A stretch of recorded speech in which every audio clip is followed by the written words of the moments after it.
Bonjour et bienvenue sur Testcars. Nous sommes aujourd'hui au salon de Bruxelles. On commence par Toyota avec le nouveau RAV4 qui est déjà à l'essai sur le site. Et la Corolla en version hatchback et break. Et une nouvelle couleur sur cette édition limitée de la GT86. Terminons chez Toyota avec la nouvelle Prius qui est en quelque sorte un facelift avec des feux beaucoup plus adoucis à l'arrière. Chez Lexus, il y a la nouvelle ES 300H, le facelift de la RC. Et la grosse nouveauté, c'est le UX, ici présenté dans sa version 250H, qui est en fait sur la même base que le Toyota CHR, même si le Lexus apparaît quelque peu plus grand. Du côté du félin français, je ne présente plus les dernières nouveautés, que ce soit la 508 ou sa version break que vous retrouvez déjà à l'essai sur Testcars. Derrière la version du futur 3008 hybride, un concept dans lequel on s'était déjà installé il y a quelques mois à Paris.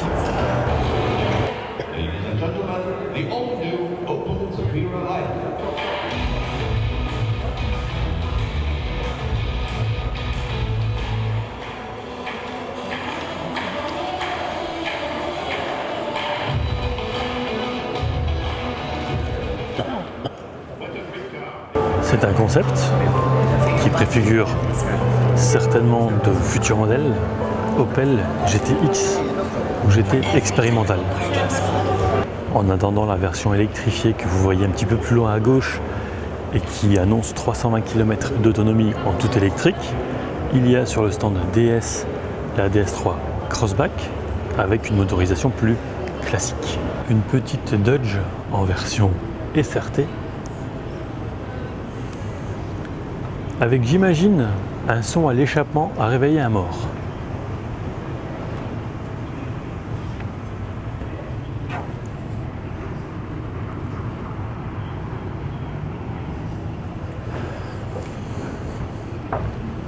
Alors sur le stand de Fleet TV, il y a aussi une version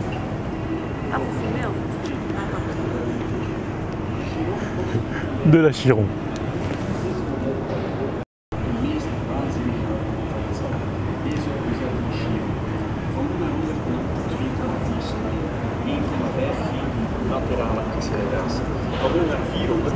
Il y a une petite partie du salon de Bruxelles réservée aux véhicules de rêve. Le groupe Gignon présente quelques McLaren ainsi que des Rolls.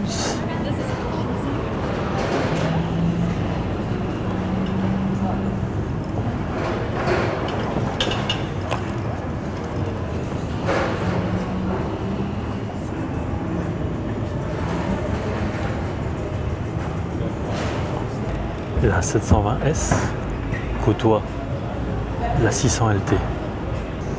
Cette McLaren 720S SPA 68 Collection est une création de McLaren Special Opération, connue également sous le nom de MSO, en 3 exemplaires à la demande de McLaren Bruxelles et en l'honneur de Bruce McLaren, qui a gagné sa première victoire au Grand Prix de Formule 1 à Spa. Donc c'est toujours un V8 4 litres qui développe 720 chevaux, 1 tonne 3, vitesse max 300 km/h, 340 km/h, pardon, 335 000 €. Du côté transalpin, la 812 Superfast côtoie un petit peu plus loin là-bas la Portofino. La Porsche GT3 RS côtoie l'Urus. À savoir que sur Testcars, il y a la visite de l'usine d'assemblage, de la ligne de production de l'Urus. Et également l'essai de la Huracan Performante. Poursuivons avec la M8 Grand Coupé, l'i8 Coupé Et puis simplement la série 8, toujours en version coupée. Il s'agit ici d'une Lotus Evora GT 410 Sport.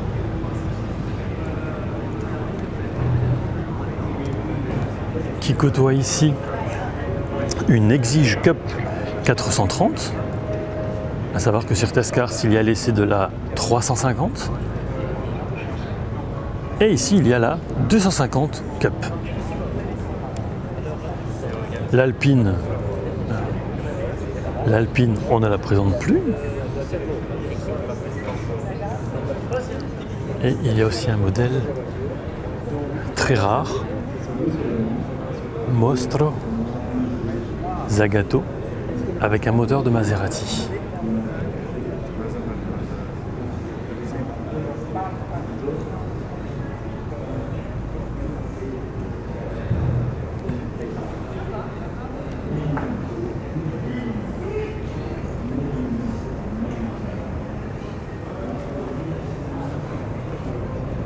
Jaguar E-Type de 1967, équipé d'un 6 cylindres en ligne, 4 litres 2 qui développe 265 chevaux. Un joli jouet à 170 000 €, qui est, je trouve, vraiment magnifique.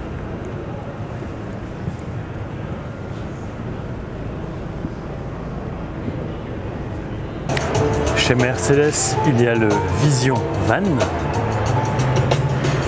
avec des tout petits rétroviseurs qui en fait intègrent des caméras et 2 drones au-dessus.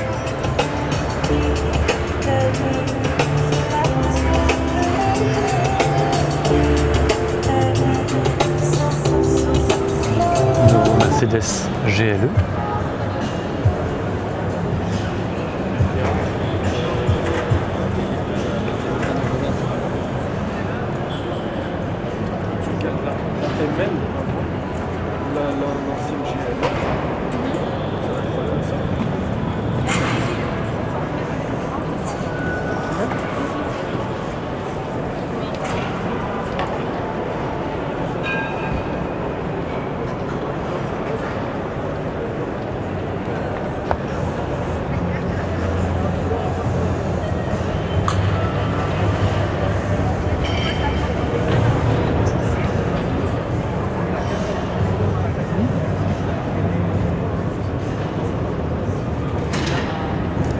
Voilà pour l'intérieur. On termine chez Mercedes avec le EQC, SUV électrique, qui développe un peu plus de 400 chevaux.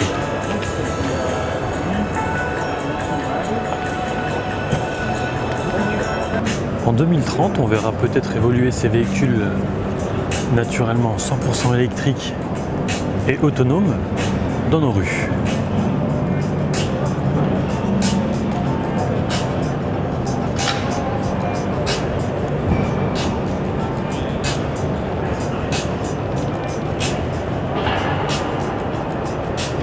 En attendant,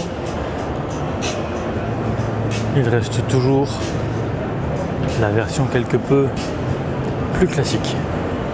Chez Renault, il y a 2 concepts d'utilitaires tout électriques, autonomes et connectés pour vous fournir par exemple votre dernière commande internet en faisant ce qu'on appelle le dernier kilomètre. Et voilà comment vous pourriez aménager l'intérieur. Il y a le facelift du Kadjar. J'ai pris un petit peu de hauteur sur le stand Volvo, avec en rouge la nouvelle S60 berline, break un petit peu plus loin, et tout au fond le XC 90 ou XC 90. Nouveau Range Rover Evoque. Thank you very much.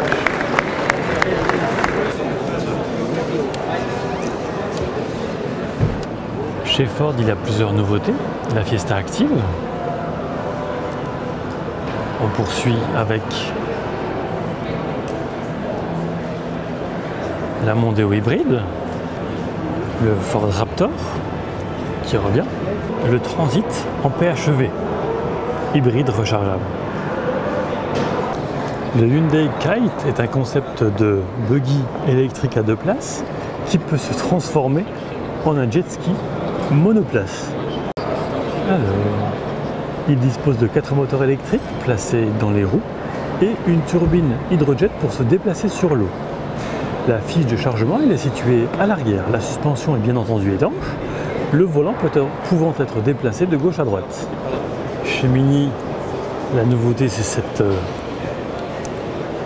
version intitulée simplement 60e anniversaire. En première européenne BMW série 8, la 8 et le X7. L'une des nouveautés chez Skoda, c'est la Scala.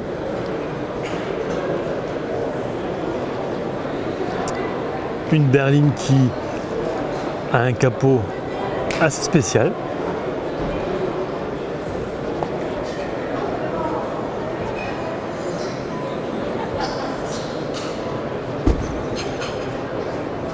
Et un arrière tout en rondeur.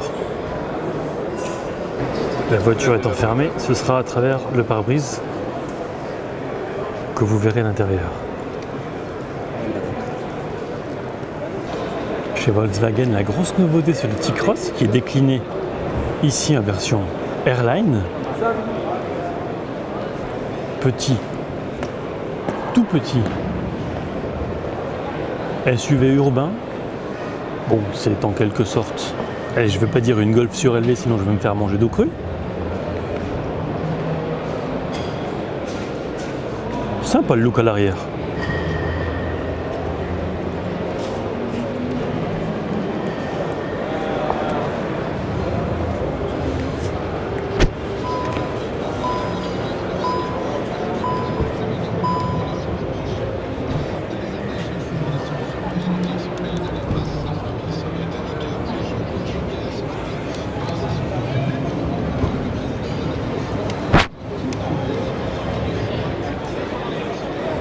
À côté du nouveau T-Cross, il y a l'ID Cross.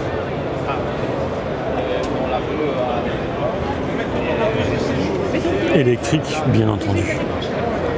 J'ai envie de dire, si on peut vraiment les commander en janvier, si on peut pas. Chez Tesla, il y a le modèle S. Le 3 qui devrait, je l'espère, être prochainement à l'essai sur Testcars. Sans oublier la version X et ses portes Falcon pour le moins particulières. J'espère que le salon de Bruxelles vous aura plu. Quant à nous, on se retrouve très prochainement pour une autre vidéo. À bientôt!